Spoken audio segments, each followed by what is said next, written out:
So my final pad round. I didn't realise it was actually my final pad round. So I'd had my black coffee like I usually do before I train, and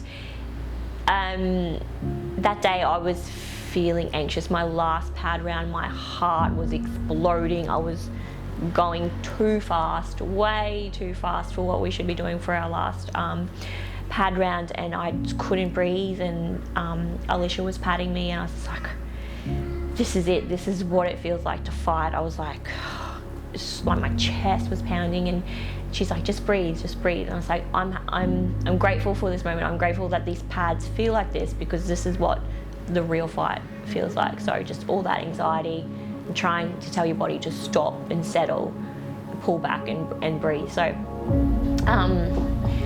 but I did it. I did my pads and I felt good, and I mean, I feel like that probably prepped me for the fight more than just doing calm pads would, because it reminded me what it felt like to be in the ring, and I was really afraid of what it was going to be like to fight in front of such a huge crowd. So yeah, did my last pads, and then started the recovery process of just hanging out at home and concentrating on keeping my calories what they were supposed to be without, you know, trying to eat bad food. Leading up to the fight, the whole camp, I just assumed I'd be wearing elbow pads. It was my first elbow fight, still only my third fight ever. Wearing pads is something that is pretty much going to happen. So I planned for that. I didn't really think anything of it. About 3 days before we fought, Steph's team came to us and requested or suggested that we go on with no pads, and it didn't faze me at all. I wanted to do it, so I wasn't scared. I just was so excited to take this full opportunity to go in no padded and full tie rules, which is more than I could ever hope for, like putting absolutely everything I could into the fight, and that was just the last straw that just made me really excited to do everything I could. Full tie rules, elbows, no pads, yes, you probably gonna get cut. Someone's gonna get cut. And I went in not scared. I wasn't scared about being cut at all. I was more worried about gassing out, and I wasn't afraid of getting hurt. Nothing hurts in the ring, you know. 20 minutes after, yeah, once you finish your fight, your shins might start hurting, you know, but I wasn't afraid. I was really excited, and it was an extremely huge honour. So I didn't realise, but we found out that we were the first women in Rockhampton to ever fight full tie rules, so it was a huge deal. And yeah, so fighting full tie rules means that you now can upgrade to wearing the traditional tie armbands, which was made me pretty emotional, because I decided to wear the colours that represent Sienna and Millie, and just kind of, you wear those armbands to go to war. They bring you luck in your battle, and just to have that on my arm, it gave me more heart, I think, more motivation just to do a good job, I think, yeah. So the day of weigh-in, I woke up and I think it was only like 300 grams more heavier than I thought I would be. But I was kind of devastated. I feel like crying. I think out of everything, the weigh-in was like, I was more worried about the weigh-in than the fight. Crazy, right?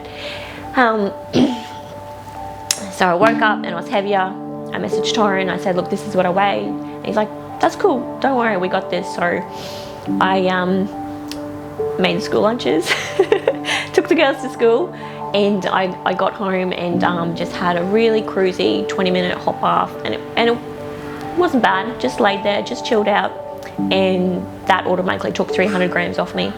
So as soon as I did that, I felt so much relief. I was like, all right, cool, I'm back on track. So I did that, messaged Torrin, just told me to relax now for the rest of the day. So I just laid around at home, was on my phone, texting all my friends, and just enjoying just the peace and quiet.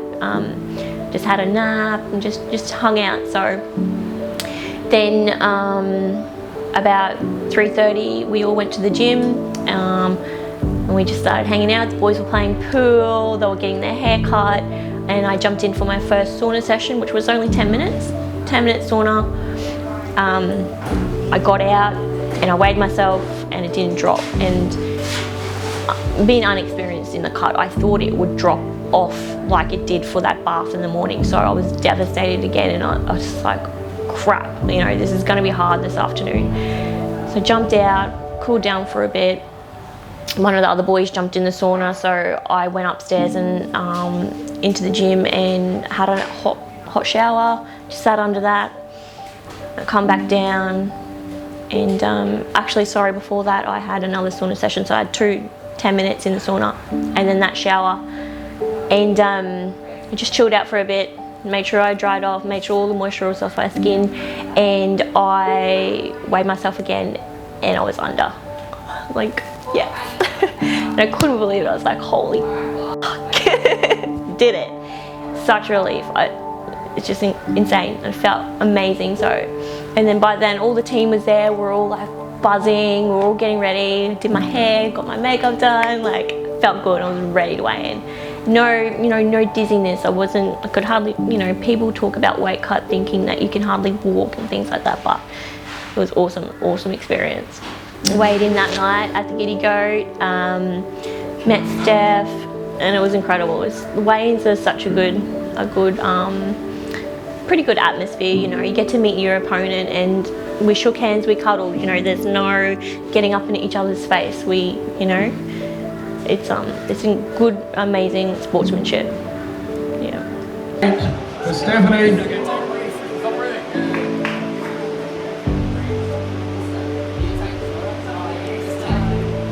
And Jude and Brand are here. Can you come on up, please?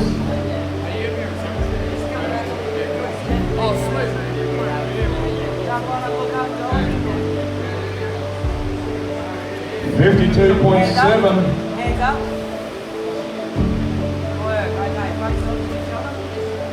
Record of full tour rule. Well done. Good, now face off to each other.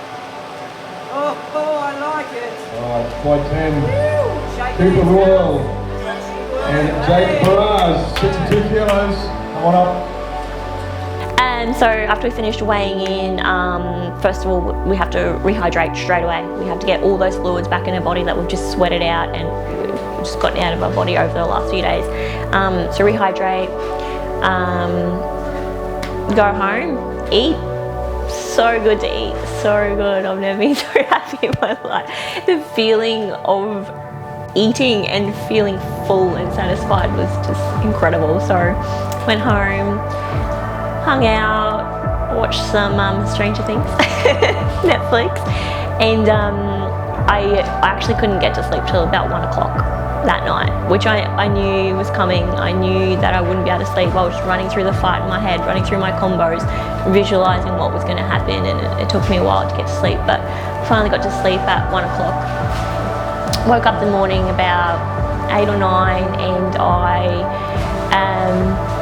the fight day I went and had breakfast with all my family, and it was amazing. So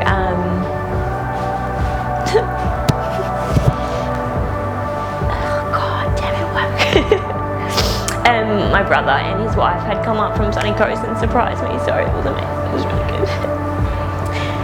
And yeah, had a big breakfast. It was incredible. And then what did I do? Just go home and chill for the rest of the day. Packed my bag and went over and just met at the gym with all the boys and started wrapping up and felt good to go. I was ready. I was so keen. It was just all the hard work was done. That weigh-in was done. I think once that was done, I was just ready.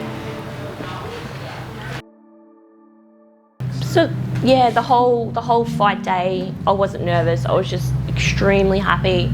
And then leading up, driving over to the gym to get ready to wrap our hands, I remember just driving there and looking out the window and seeing all these people you know, coming out of Bunnings, going to McDonald's. They look like they'd just been to the beach, you know. I was like, look at all these people doing their normal day. They're just going about their day, doing normal people things, and here I am on my way to walk, on my way to go and fight someone. I'm probably going to get hurt. It's just this surreal feeling of just like, I can't describe it. It's insane. So I had that moment on the way over. I was like, wow, am I really doing this? Like, this is happening. So we arrived, and it was electric, like arriving at the show and going to see all your friends and family and getting accustomed to the ring and the crowd. I was so glad that when I got there, I was like, wow, this isn't that much of a big deal. Like, I thought there would be more people. You know, I was so worried about that huge crowd, but I was like, this is okay, I can handle it. So I got rid of that fear. That fear had gone. Warming up is extremely hard when you can see other fights going on at the same time.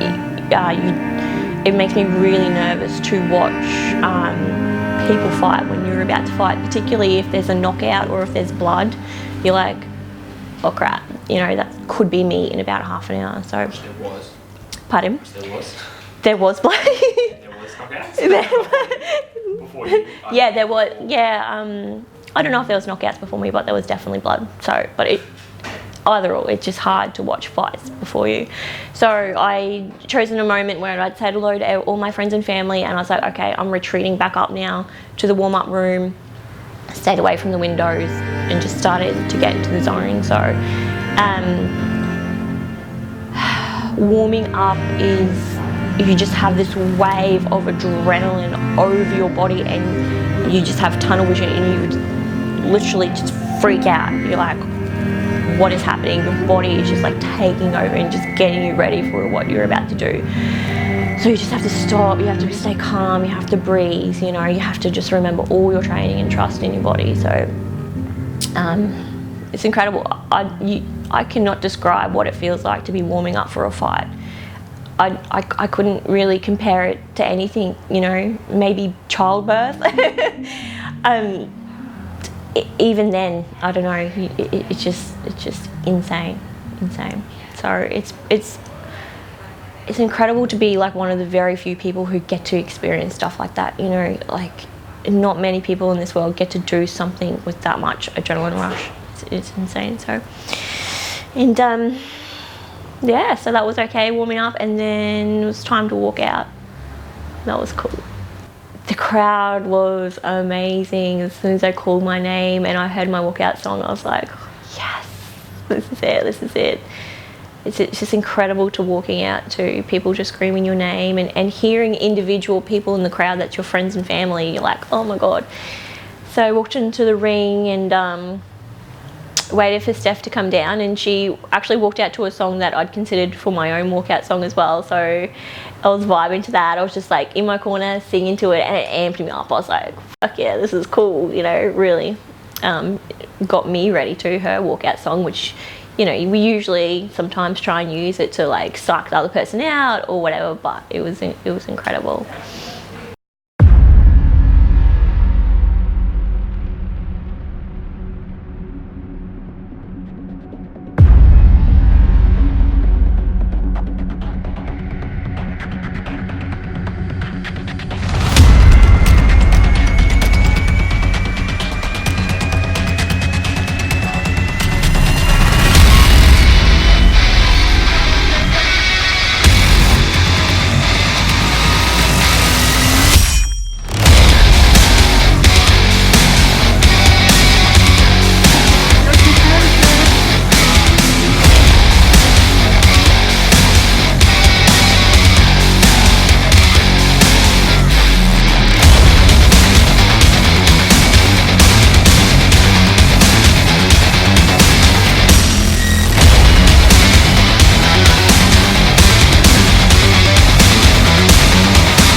The fight did really go the way I'd trained. So we knew Steph was from a good gym that had good, you know, traditional Thai style. So we knew that both of us would step back and use that nice, slow Thai style, which was great. Like for the first time ever, I felt like I did control a little bit of the fight. When I was tired and my heart was racing, I was like, okay, I'm going to step it back, and it slowed it down.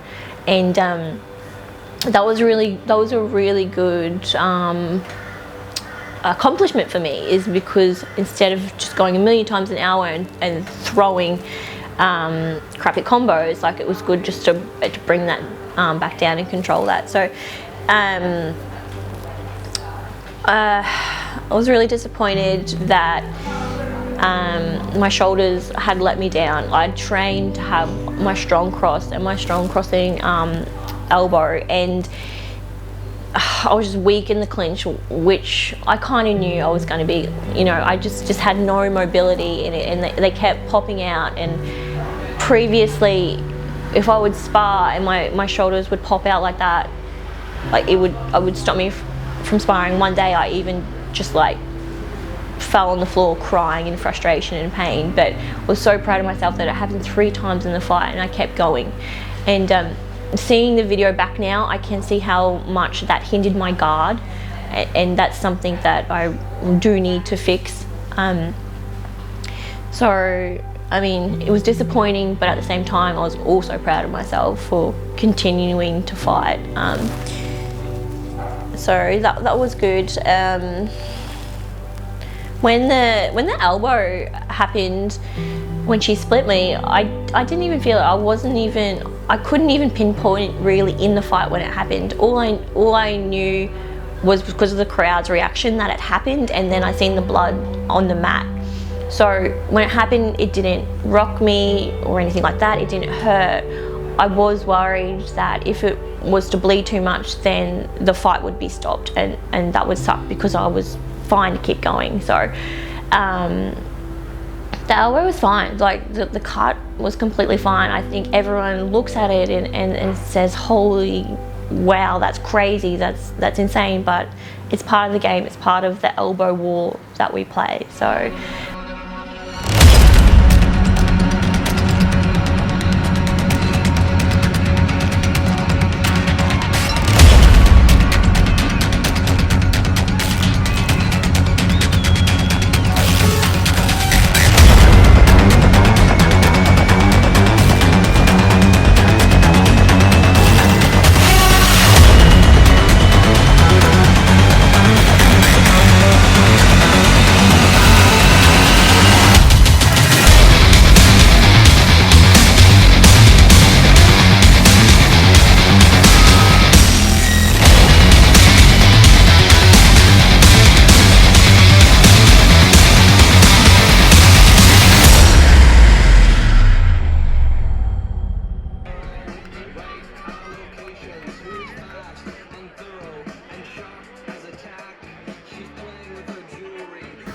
Steph and I both talked that we both went into the fight for blood. So one of her goals was to split someone, and it's a little bit silly, but one of my goals was to be split, because I knew that's one thing it takes to be a fighter, is to be split and carry on and keep pushing through. So obviously I didn't get the win, but I don't care at all. You know, just doing that full Thai rules, my improvement since my other fights were incredible. I moved forward, my hands were better. There's nothing that I regret at all about the fight.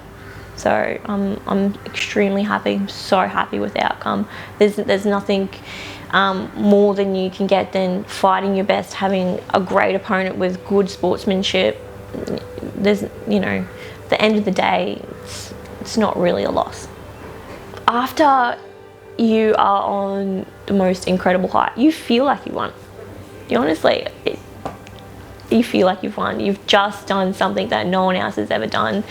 I went in there with a huge fear of failure. Like I didn't want to lose again. And that was because fear of being judged. So, but no, like, that's not real now. Like, that is not a part of it. I've given it my all. I'm so happy with my performance. I feel like no one can take that away from me now that I've done something super incredible, and that's all you can do is be happy with that. I can't believe I'm a Muay Thai fighter, honestly. If you told me this 4 years ago, I'd be like, what? Even just how fit I am and my body type, I was like, this is insane. Is this even me? Like, it's incredible. I love the fact that I am a sport, like an athlete. I can call myself an athlete now. That's insane to me. You know, I've received messages. Even one of the judges from the night inboxed me, and he said, in 20 years of judging Muay Thai, he's never seen such a courageous performance. And when I got that message, I was like, whoa, I nearly cried. I was like, wow. But still in my head, I'm like, nah, I'm not that good. Like, whatever. I'm still just me, you know. I'm still a mom. I'm still, you know, I still have this soft side and this, you know, feminine side. But then I'm a Muay Thai fighter. What the hell? But I don't know, I'm inspired. I know that I'll always do incredible things in my life. Like, this is crazy. Like, I'm a Muay Thai fighter. Like, what the hell? But where to from here? Like, in my life, I will always continue to do great things. And if that means that I do stop fighting now to focus on my business is gonna boom. Everything that I do will always have so much heart in it that I'll always have an incredible life. I was really certain going into this that it was going to be my last one. You know, I want to calm down. I want to have a balanced life. I want to be at home with the girls. I want to sit down with them and do their homework and sit down at the dinner table with them and just spend those quality times with them rather than rushing off the training at night time, like bam, bam, bam. I think I look back at my fight video now and like, so much that I can see that I've improved on. So is that going to go to waste now? Are you going to fight again? Am I going to fight again?